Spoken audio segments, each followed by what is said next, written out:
नमस्कार। अक्सर ऐसा होता है ना कि रात भर बस करवटें बदलते रहते हैं और नींद है कि आंखों से कोसों दूर रहती है। आज हम आजकल की इसी आम परेशानी का एक बहुत ही पुराना और असरदार समाधान समझेंगे। लगता है ये कहानी घर घर की है ना? जो वक्त दिन का सबसे आरामदायक और सुकून वाला होना चाहिए, वो अक्सर एक जंग जैसा बन जाता है।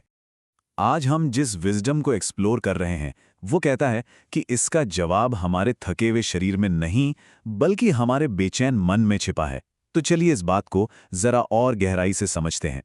तो आज हम इन पॉइंट्स पर बात करेंगे। पहले समझेंगे कि बेचैन रात की सच्चाई क्या है, फिर मन के बोझ के बारे में जानेंगे, गहरी नींद का राज क्या है, शांति पाने के 4 कदम कौन से हैं, और आखिर में देखेंगे कि ये सिर्फ नींद नहीं, बल्कि एक नया जीवन कैसे बन सकता है। चलिए शुरुआत करते हैं और सबसे पहले ये समझते हैं कि आखिर ये बेचैन रातें हमारे जीवन पर असर कैसे डालती हैं। और जब रात को नींद पूरी नहीं होती ना, तो उसका असर अगले पूरे दिन पर पड़ता है। दिन भर थकान रहती है, छोटी छोटी बातों पर चिढ़ आती है, किसी काम में मन नहीं लगता, एक अजीब सी बेचैनी बनी रहती है, और कंसंट्रेशन तो भूल ही जाइए। सब कुछ बिगड़ सा जाता है। लेकिन अगर ये कहा जाए कि गहरी सुकून भरी नींद के लिए घंटों की जरूरत नहीं, सिर्फ 10 मिनट काफी हैं। सुनने में शायद यकीन ना हो, पर हाँ, अगर सही तरीका पता हो तो ये बिल्कुल मुमकिन है। तो फिर वो क्या चीज है जो हमें रोक रही है? असली रुकावट क्या है? देखिए, ये शारीरिक थकान तो बिल्कुल नहीं है। असल वजह कुछ और ही है। जरा सोचकर देखिए, दिन भर की भागदौड़ के बाद शरीर तो पूरी तरह थक चुका होता है। बिस्तर पर लेटते ही लगता है कि बस अब सो जाएं। लेकिन तभी दिमाग चालू हो जाता है, कल की मीटिंग का क्या होगा? अरे वो बात क्यों कह दी? आगे क्या करना है? मतलब शरीर तो आराम मांग रहा है, पर मन है कि मानता ही नहीं। वो तो दौड़े जा रहा है। यही है असली जड़। गौतम बुद्ध का ये कोट कितनी खूबसूरती से इस बात को समझाता है।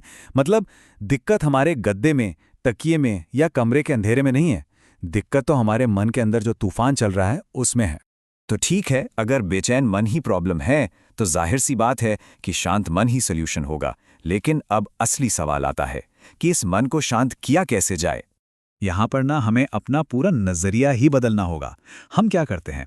हम नींद को पकड़ने की कोशिश करते हैं, जबकि हमें ये कोशिश ही बंद कर देनी है। हमें नींद के पीछे नहीं भागना, बल्कि एक ऐसा माहौल बनाना है जहां नींद खुद ब खुद एक प्यारे मेहमान की तरह चली आए। ये सोच देखिए, पूरे की पूरी लड़ाई को एक प्यार भरे इन्विटेशन में बदल देती है। तो फिर ये इन्विटेशन भेजा कैसे जाए? चलिए जानते हैं।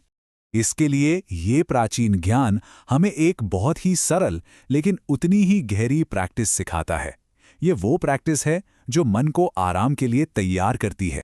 ये 4 कदम ना एक रिचुअल की तरह है, एक इशारा हमारे शरीर और मन दोनों के लिए कि भाई अब दिन भर की भागदौड़ खत्म, अब आराम का समय शुरू हो चुका है। एक कहानी है एक परेशान किसान की। एक साधु ने उसे एक बड़ी सिंपल सी सलाह दी। कहा, रात को सोने से पहले अपने खेतों, अपने काम, अपनी सारी चिंताओं से कहो कि अब मैं तुम्हें कल तक के लिए छोड़ रहा हूं, कल सुबह तुमसे निपटूंगा। बस यही तो है वो जाने देने की कला। मन से उस भारी बोझ को उतार के रख देना। और जब ये कला आ जाती है ना, तो इसका असर सिर्फ रात की नींद पर नहीं, बल्कि पूरे जीवन पर पड़ता है। एक कहानी में एक थकाहारा नौजवान था। जब उसने ये सीखा तो उसने पाया कि जब रातें सुकून भरी हो जाती हैं, तो दिन अपने आप ही एनर्जी और खुशी से भर जाते हैं। चेहरे पर एक अलग ही चमक और दिल में एक हल्कापन आ जाता है। सच कहूं तो यही है अच्छी नींद का असली गिफ्ट। तो असल बात यह है कि अच्छी तरह सोना सिर्फ सोना नहीं है।